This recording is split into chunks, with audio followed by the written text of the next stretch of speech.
The loss of the use of free time to enrich the mind through literature is one of the most problematic things happening in the world of basic literacy today.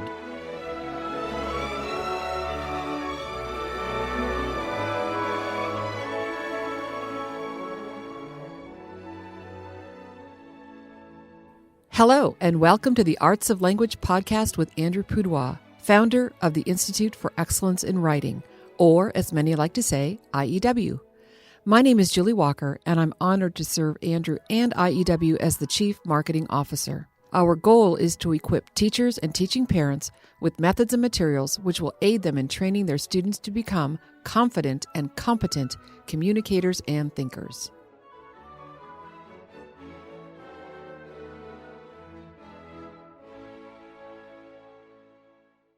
So, Andrew, do you have any friends that you don't see in a long time, but then when you see them again, it's just like you pick up right where you left off? Some really good friends like that? Oh, yeah, quite a number. Yeah, right. And I would say most of my friends I don't see all that often. Right. I think it has something to do with age. I have a friend like that, and sometimes the joke that we say, or at least I say, is, well, apparently we're not speaking to each other because it will go weeks and months that we haven't seen each other for a very long time or hadn't had a reason to talk. We all know, and we learn from literature, how important it is to cultivate friendships. Yes. I saw an ad for a book today, 101 Things Every Kid Should Learn. Okay. Like before they grow up. Okay. On the list, how to cultivate friendships. Oh, that's so good. Yeah. Yeah, it's a very good list. It includes things like make your bed and cook breakfast and how to not plagiarize. I almost bought the book, but, I got too many books. Link in the show notes. Can you ever have kidding. too many books? That would be a good question for our guest today. It would be. Yes, because we have a guest on our podcast, and he definitely fits in that camp. Someone that we just have a great relationship here at IEW, and of course, this predates even me joining the team. So, Adam Andrews, welcome to our podcast. Thank you. Good to be with you guys. So, Andrew, how did the two of you get connected? I'm going to let Adam tell the story. Okay, because, great. I was a little distracted at the time, but he probably has a better memory of our first meeting. Well, I was a nearly starving teacher and headmaster at a classical school in rural Eastern Washington, and we were at a Andrew Pudewa IEW live seminar looking for curriculum materials and help for our students in composition. And I was there in my capacity as headmaster and teacher. And I was sitting there watching Andrew do his presentations. I was there with my wife, and she looked at me and she said, I think you need to meet him and ask him not just about resources for your school, but about the ministry that he is engaged in with these teachers and with the world of curriculum. And so I came up after the presentation and at my wife's instigation and said, my wife says I should meet you and we should talk about not just this curriculum, but about what you're doing. And Andrew said, in an event that I really have yet to find an adequate explanation of, he looked at me in the face and he said, I think that too. I think there is something in a relationship between us that is worth exploring. And this is, at this time, a perfect stranger. And I, wow. He followed it up with friendship and with help and with encouragement, not only in our classroom that I was trying to find resources for, but in the development of materials in our own field, literature and reading comprehension, that has really been a milestone in my professional and personal development. And over the course of, this is 20 years ago, and over the course of those 20 years, a friendship has really been cultivated, to use your word, Andrew, that I am grateful for, always have been. And as I'm fond of saying on the homeschool convention circuit, don't say anything bad about Andrew Pudewa to me, because I won't hear it. That's how we got started. And it's just, as I say, been a blessing continually ever since. Well, I think your wife, your lovely wife, Missy, put in a pretty good word and said, my husband kind of does for literature what you do for writing. He has a system. And so I don't know how long it was thereafter that we decided to try and make a video of, you had to create the seminar. Mm-hmm. And I assume you practiced it a few times. And then you came to California. I think where were we? Southern California, somewhere. Marietta. And you did the seminar, and I did all the video. That's right. I was running back and forth between two cameras, and then I personally edited all the video, and that's how we got the very first iteration of your Teaching the Classics seminar. That's right. And it's analogous to I think there are legendary stories in the IEW world about the pencil videos. Am I right about that? Kind of the first edition of Teaching Writing, Structure, and Style. That first edition is the CenterForLit version of the pencil videos, I think. It's a great thing to be able to start something, get that ignition, and then build speed, and then improve over the years, or in our case, the decades. I remember you did the seminar, and you were using some books, some wonderful children's books, but they were all in print and copyright, and we were thinking, how do we deal with that? Right. Without making everybody buy all those books as an added cost. So that, I think, I don't know who thought of it first, but we came up with some shorter kind of public domain literature selections that you could use for the recording. Right. And I remember your incredible enthusiasm about Rikki, Tikki, Tavi and the shorter version of that put together. And I have loved that story my whole life. And we used it actually in one of our SSS videos for writing assignment. Is that right? Yeah, I think we did that in year 1, level B, if I'm not mistaken. Was it? Yep. Yeah, and I just love it. And now I'm reading that story to grandchildren whenever I have a chance. The extended version. Yes, of course. No cheap abridgment for my grandchildren. They get the whole enchilada. That's great. But yeah, so we went into kind of a publishing partnership agreement where we produced the physical materials, and you were able to start selling them to anyone you know. You used to do a good number of conventions too. Yeah. The back in those days, the homeschool convention circuit was thriving and growing, and I was out on the hustings as much as I could. We had our little club of friendly classical-ish type people who would That's right. get together and talk about classically things.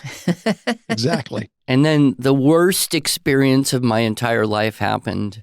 You know what I'm talking about. we were standing together somewhere talking, and someone asked me if you are my son. And I just wanted to die right then. I thought, I am now old. I am officially an old man when this old person next to me is being accused of being one of my progeny.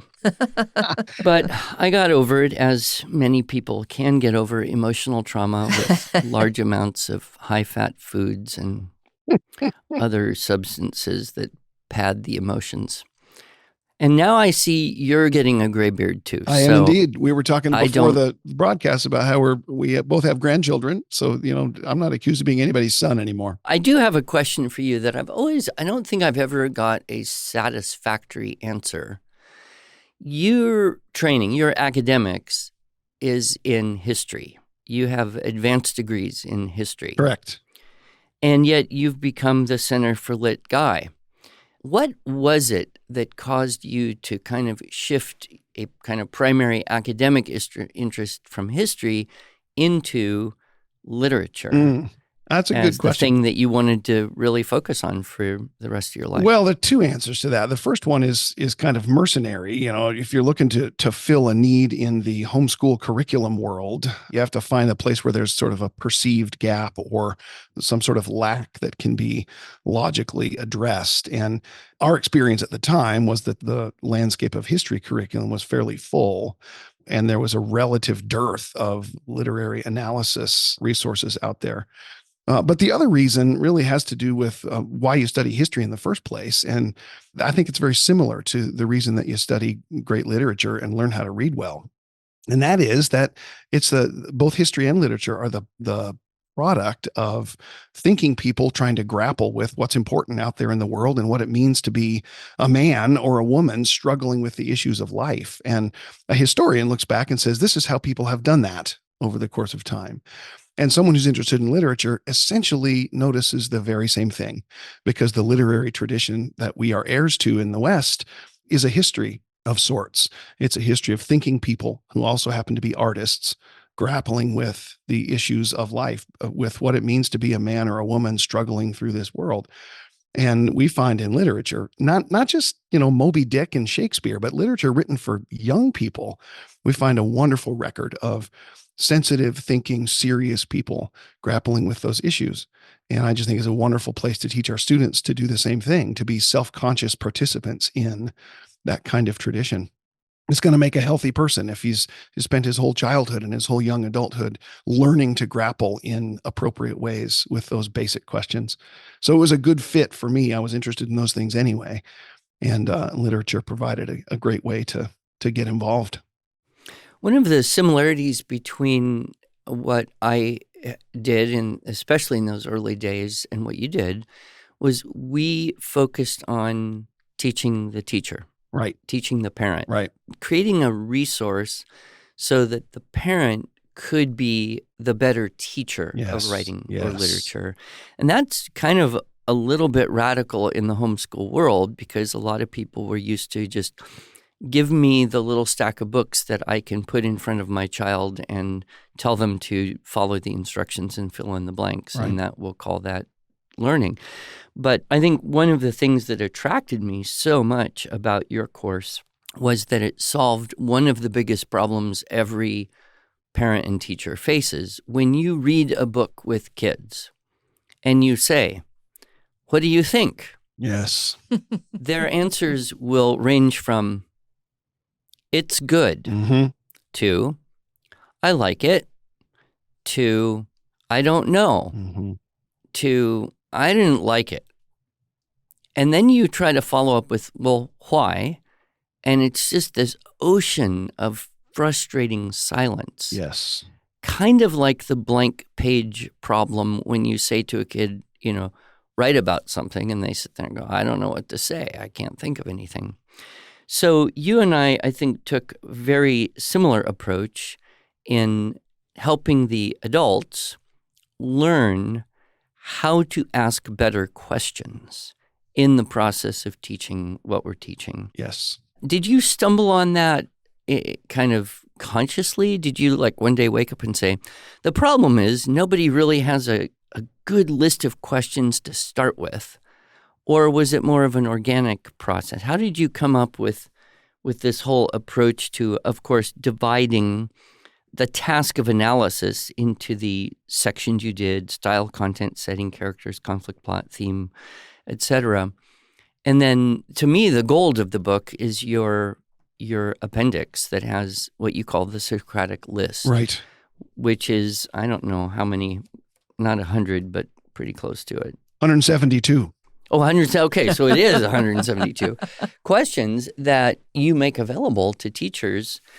And I found it really transformative in my own teaching of my kids and their friends when I was kind of trying to do book club. Yeah, right. And get them beyond the, I like it. How'd you come up with this whole thing? Well, interestingly, I learned it directly from you on that day when we met. I was watching you teaching writing structure and style, and I wasn't as much interested, within 30 minutes, I wasn't interested in composition anymore. I was watching you do something at the meta level, which is take a paradigm of teaching the teacher a method and a system and applying it to a particular field of subject matter. And it was clear to me that the subject matter was kind of secondary. It was the method and the system that you were explaining.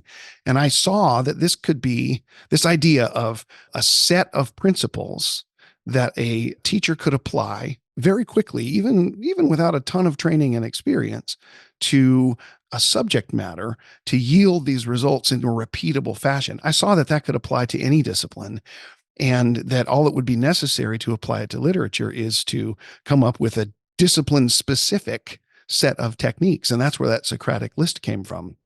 All we need to do is put in the hands of teachers a list of questions that will force the student to read carefully and ask the right questions of the book that he's reading so that he can enter into a conversation with the author.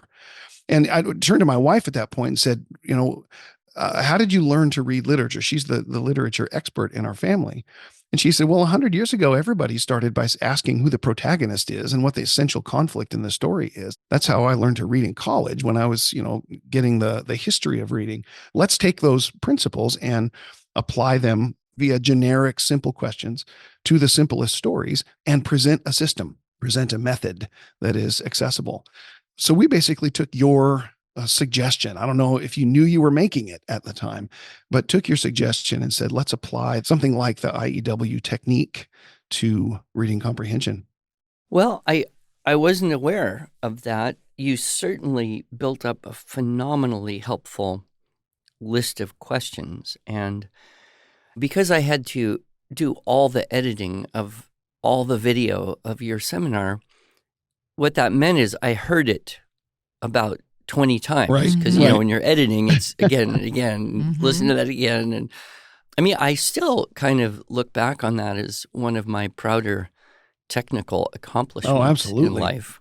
Unfortunately, or fortunately, I guess, you got better, technology got better, and you redid it with better cameras and better prep and not me editing. And it's a much better product. And I wonder, what did you feel were the things that you were able to improve from the first time that we did it on video to the time when you recorded it again and is what you have available now? Yeah, by the time we produced the second edition, we had been teaching teachers in this way for 10, 12 years. Something like that, 15 years. And so we had that much experience at fielding questions about how these techniques work best in the classroom from moms and teachers that had done it before. And they'd said, this is where I struggle. These are the kinds of questions that students have trouble answering. These are the dead ends that I find, the uncomfortable silences. What do I do about those? Or, other questions that were really common. What do I do about a kid who doesn't like to read, who only likes science fiction novels, who only likes fantasy novels, who is reading way below his reading level? What suggestions would you have for those situations? And we were able to incorporate a lot of the answers to those questions into the presentation. And so I think it's a much more powerful resource, this second edition. All the moms out there who have one or more of those questions are going to be excited to know you've answered them, because those are exactly right, perennially challenging questions for everyone. And I know I've noticed over the tenure of my work in the world of teaching and children a fairly significant impact of entertainment-based technology on the literary aptitude, if you will, of kids. I mean, 20 years ago, you go to a homeschool convention, every kid would have a book. And if they were bored because mom was talking too long, which is almost always, they'd be reading.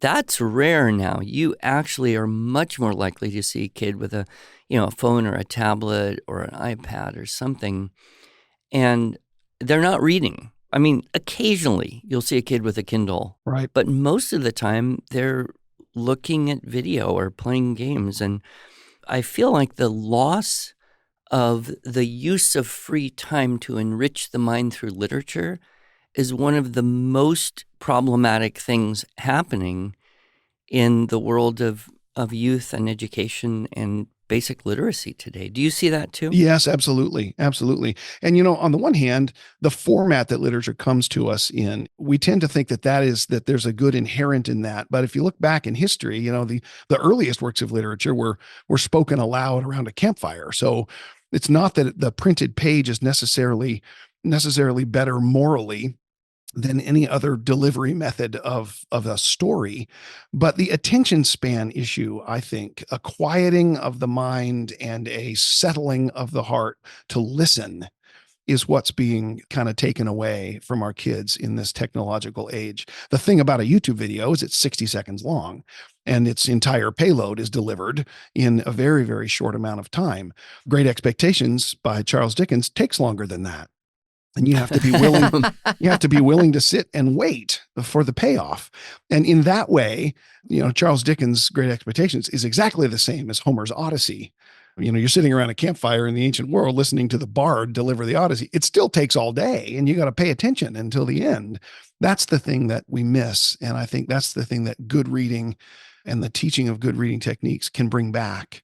What it does is if you teach a kid to pay attention and to read carefully, the next time he goes to a movie, he's going to be a better movie watcher as well, regardless of the paradigm. If a story is being presented, he's going to be able to engage with that story with a quiet mind and a settled heart and in the attitude of a listener.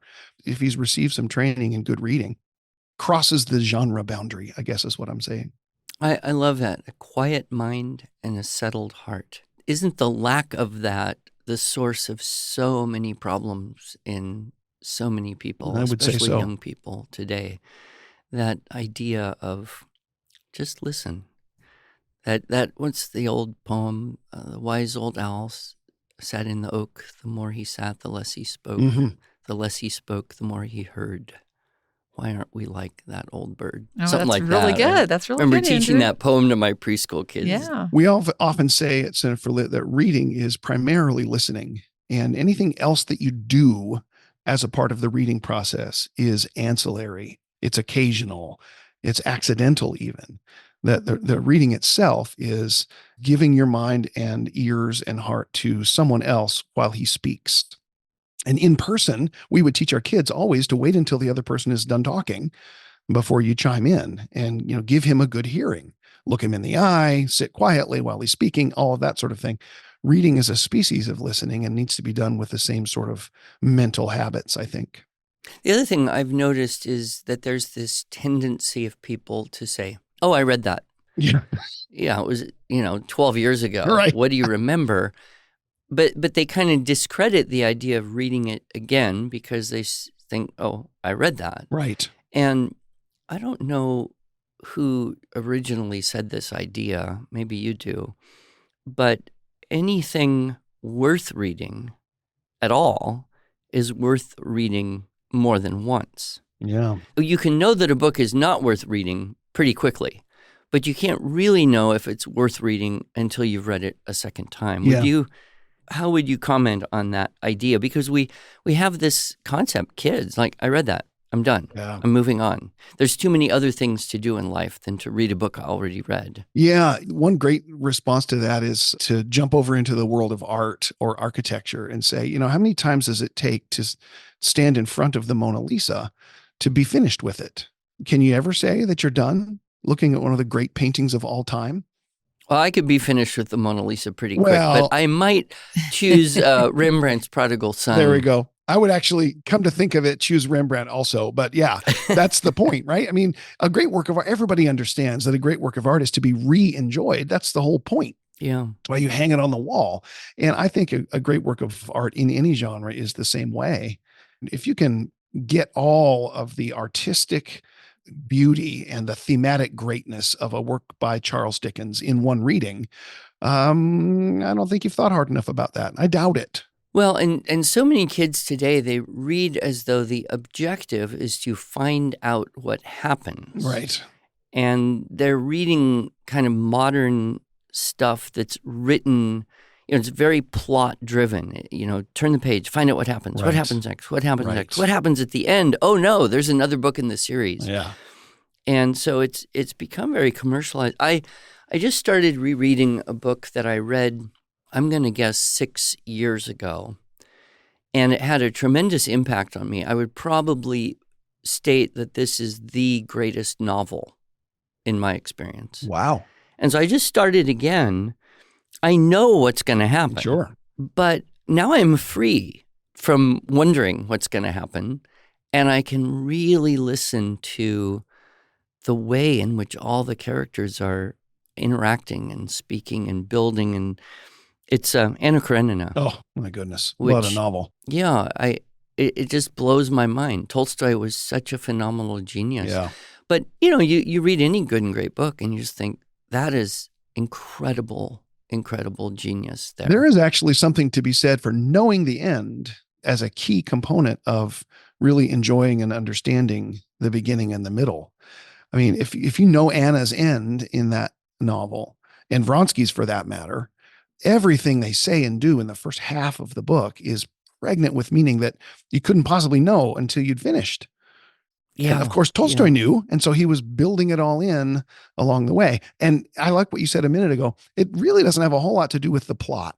I mean, the plot of at least the Anna Vronsky side of that novel is very, very simple. And it's almost ham-fistedly simple. What it is that the contemplation of human nature and the philosophical discussion of freedom and slavery and all that kind of stuff that he is really interested in talking about in using this very, very simple plot. And that's the kind of thing that a real good, deep reading, a rereading, as you say, can make available to us. I think Tolstoy should have titled it, How to Catch a Virtuous Girl. Because then a lot of teenage boys would be a lot more interested. Anyway, you've done a lot since we first had the Teaching the Classics course, and then you redid it with much, much better quality. And you've really built it into something way bigger than I'm sure you ever imagined it would be. What are some of the things that you've got now with the Center for Literary Education that maybe you never imagined you would do?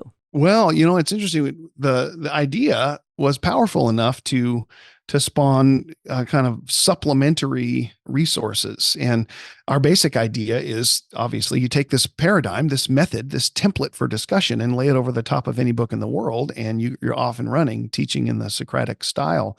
But there's all kind of ways to take specific stories and build out a Socratic discussion using our principles. And so we've been producing teacher guides for specific stories now for many years. And we've got a giant stack of those grouped into resources called Ready Readers and available on our membership website, Pelican Society, and all kinds of places to take advantage of those. But we've also set up some online classes where parents who are focused on other disciplines can have the CenterForLit crew, take them through teaching the classic style discussions of classic books. And we've got classes for 5th through 12th graders, and we've got a school's version of the approach that's suitable for brick and mortar classrooms where, teachers in-person schools can have some help with lesson planning based on the Teaching the Classics approach and the kind of things you would expect somebody who's in curriculum development to do. But our all along the way, our essential goal and mission and calling, I guess you could say, is to help the individual teacher who looks around and says, I know for sure that literature is something that's important, that reading well is important, participating in this culture of ours is important, and I don't feel like I have the training to be a master at it. I wish there was an accessible tool that I could use to swing above my weight, as it were, with my own kids. And so our heart is to help that person in every way we can. I like that metaphor, a tool to swing above my own weight. Yeah. Well, I want one of those. Exactly. And we are running out of time, but I feel like there's a key concept that I'm not sure our listeners are picking up on. And that is these conversations that you're having about literature are not the book report that has to be written. This is sitting with a group of students that have read a book, and now you're going to have conversations and you're going to be developing the thinking skills that both of you understand. You learn to think by learning to ask good questions. Yeah. And so you are both craftsmen in helping students learn to think. And I love that. I love that idea of not overwhelming teachers with having to grade written assignments, not having to come up with the, quote, literary analysis, although we do teach some of that at IEW. But I love this idea of just having a conversation about a book. And that way it's not a scary thing that you don't want to do because at the end of it, you're going to have to write a book report. We always talk about Mark Twain in this connection, sitting back after he'd finished writing Huckleberry Finn, the great American novel, and speculating as to what he thought when he leaned back in his chair and put his cigar and his pencil down. And I always say, I'll bet you, I don't know exactly what he thought, but I bet it wasn't this. Now the vocabulary and reading level of the American public will be greater. Now they're going to know words they didn't know before, and they're going to know the answers to comprehension questions. No, not at all. What he probably said when he leaned back in his chair is, what a conversation I have just started. Mm-hmm. I love that. And that's what we want to go after as well. And, I think it's interesting that we both really did get our start, our huge blessing, the opportunity in the homeschool world, in that homeschool parents, moms in particular, they kind of know, I don't know how to teach this. Right. I don't remember having learned how to do it or having learned how to teach it. Right. So there's a kind of natural opening to meet that need. In schools, I think a lot of teachers, they think, well, I should have learned this. Yes. So I know what to do. But then they kind of come up against a wall that whatever their college English 201 class did to them doesn't translate very well into their 6th grade book reading with 12-year-olds. Yes. And that's, I think, the marvelous scalable aspect of what we both have done here is, something can be very, very complex. If that's how you remember doing it, trying to simplify that on your own is tough. But when we lay out a pathway and say, okay, here's the first thing, here's the first question, here's the first aspect of this book, and here's a way to engage in it without it being academically burdensome. Yeah. If that makes sense. Yeah, that's well put. I absolutely agree. Well, I do know that our time is up, and I just wanted to give you an opportunity, Adam, to tell our listeners where they can find you. And of course, we'll put links in our show notes. Yeah, as and well. I think a lot of people don't know this, so I want you to explain here in your wrap-up the logo for the CenterForLit. Oh, yeah. Yeah. It's a bird. Our logo is a pelican on the nest, basically brooding over a couple of pelican chicks. And the nest looks like her wings and also the pages of an open book. And we use the pelican because we find in medieval history that the pelican was a powerful symbol for medieval Christians of the love of God in Christ. The pelican was a bird who in medieval heraldry fed her chicks in times of famine by plucking the feathers from her breast and nursing them on her own heart's blood. That's a legend of the pelican. And so medieval Christians saw that as a picture of God in Christ who nourishes his people with his own blood. Dante in the Divine Comedy refers to the pelican and refers to Jesus as our pelican. So we find a literary reference to that image. And then finally, we also think it's a great picture of what teachers do for their students, maybe homeschool teachers in particular, feeding them and nourishing them with what they have in their own hearts. And so it's kind of a triple emphasis symbolically of the teaching project, of the parenting project, of the love of God. And so those are all three ideas central to CenterForLit's mission. And that's why we use the pelican as our. I love it. Is there any evidence that pelicans actually do that? No, actually, but they very often have ruffled feathers on their breast just because of the way the feathers grow. And so it looks like they've been picking at themselves, I think is what it is. Anyway, you can find us on the web at CenterForLit.com.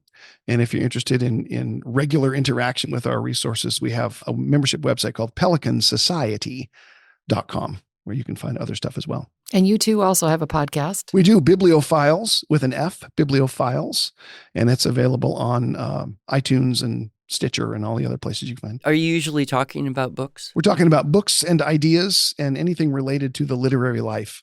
Yeah, it's usually the whole CenterForLit crew or some subset of it. So sometimes there's as many as 5 people hammering away at each other. And most of us are related to the CenterForLit crew is the Andrews family by and large. So we go at each other in good old family style.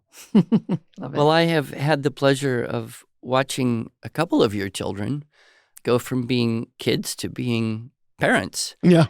And it's always a joy to see the richness of the family theme, I guess, being passed from one generation to the next. And in your case, you've built the business out of it as well. And so that's an even greater joy. Will I see you at any conventions ever again, or are you just hiding up in your hole out there in Eastern Washington? No, we're back out on the road this year. So hopefully our paths will cross and we can pick up where we left off, my old friend.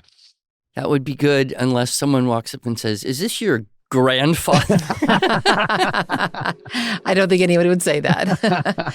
Adam, thank you so much for joining us on our podcast today. It is my pleasure. You're a delight. Great to talk with you guys. God bless.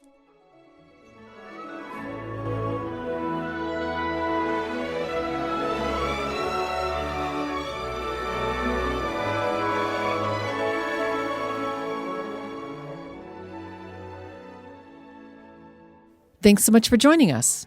If you enjoyed this episode and want to hear more, please subscribe to our podcast in iTunes, Google Podcasts, Stitcher, or Spotify, or just visit us each week at iew.com/podcasts.